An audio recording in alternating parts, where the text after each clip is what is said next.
বাংলাদেশের একটা বড় সমস্যা হচ্ছে দুর্নীতি এবং ঘুষ।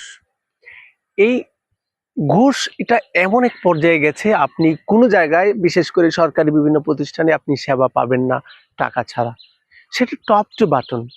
আপনি হসপিটালে যান, মেডিকেল কলেজ হসপিটাল, সেখানে যাবেন, আপনার রোগীকে একটু টানবে কর্মচারী, সে সরকারি বেতনভুক্ত, আপনার কাছে বকশিস চায়, টাকা চায়।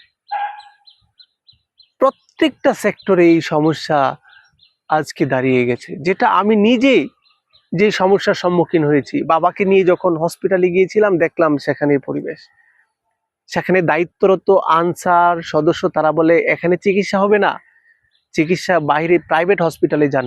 এই জন্য আমাদের মনোহরদীর যে স্বাস্থ্যমন্ত্রী জনাব বীর মুক্তিযোদ্ধা সাখাওয়াত হোসেন বকুল, আপনাকে এই বিষয়গুলো যথাযথভাবে গুরুত্ব দেওয়ার প্রতি আহ্বান জানাচ্ছি।